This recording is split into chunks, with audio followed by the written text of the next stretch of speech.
name is Joel Patterson, and this is my intro video for Module 1, AEP 800.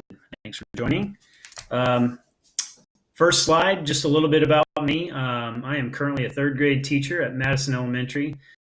This will be my 9th year as a third grade teacher in this building. USD 231 is Gardner, Kansas. Consists of 7 elementary schools, 3 middle schools, and 1 high school. We're a suburban community right outside of Kansas City in southern Johnson County. We currently serve about 6,100 students district-wide, and in my own building we have about 550. We've had great, great community support over the last handful of years. We've passed multiple bond issues and built additional schools due to our growing community. We've had a new elementary and a new middle school recently, and probably going to have to cross that bridge of building more schools soon. As far as school involvement, I have spent time coaching freshman boys basketball. I've helped as a track race starter. I helped get our running club for grades 2 through 4 up off the ground and running. And I'm also part of our leadership team committee and our integration team committee, which is a district-wide team. Outside of school, I've got 2 boys. Bo is almost 4 and Reed is almost 2.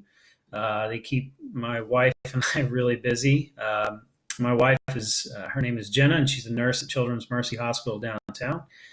This summer we celebrated our 5th anniversary, and a few of my hobbies include sports, specifically the Royals and the Jayhawks, fishing, and then exploring whenever I can.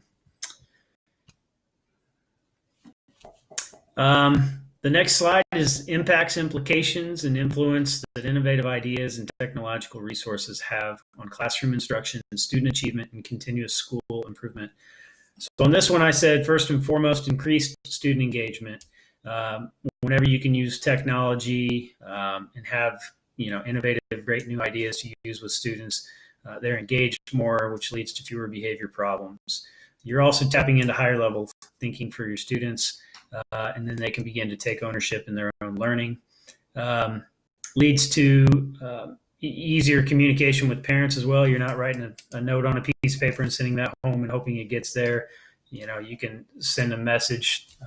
You can snap a picture of students' work, put it on their e-portfolio, things like that.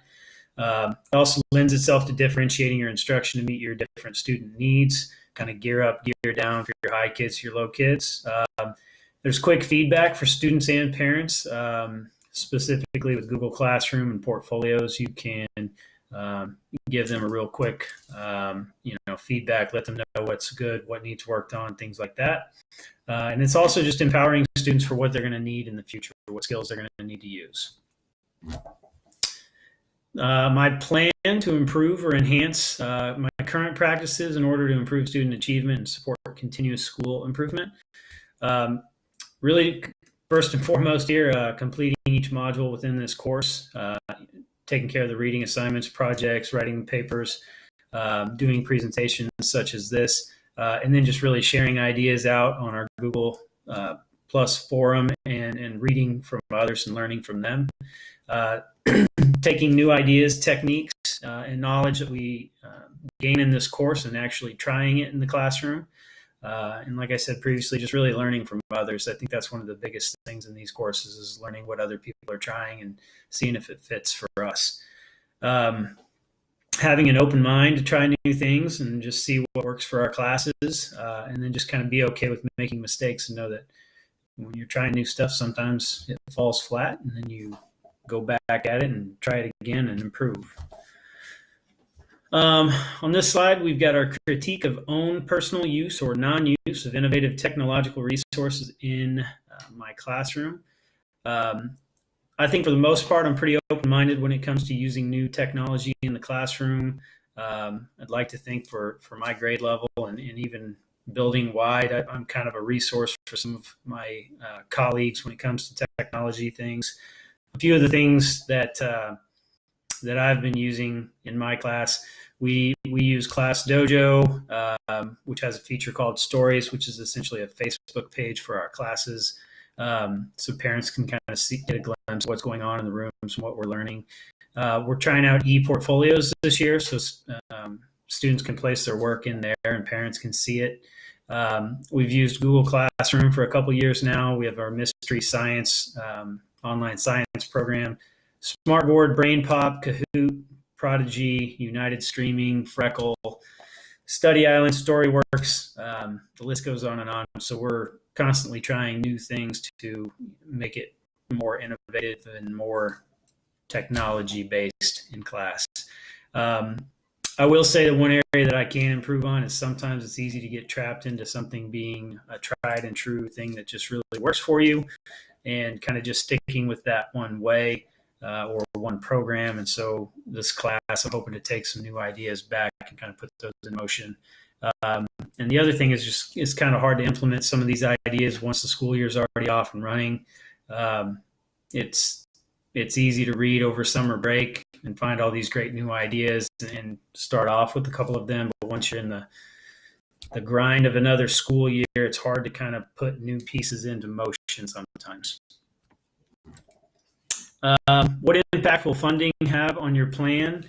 Funding is a big piece. In recent years, we've had increased funding, which has provided more Chromebooks for the upper grades. So we have fourth grade and up are all on a one-to-one with Chromebooks.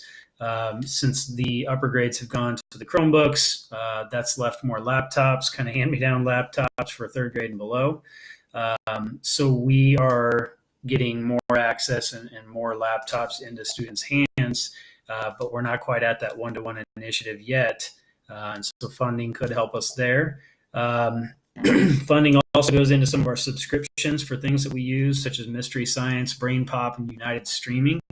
But then really, I think, as is the case with all things in teaching, is sometimes you just have to get creative. If the funding's not there, there are things out there that don't cost a thing. And so sometimes you just have to kind of think outside of the box for how you can get innovative new ideas into your classroom for your students. And I believe that is it. So thanks for listening, and I'm looking forward to learning from everyone in here this semester. Thanks.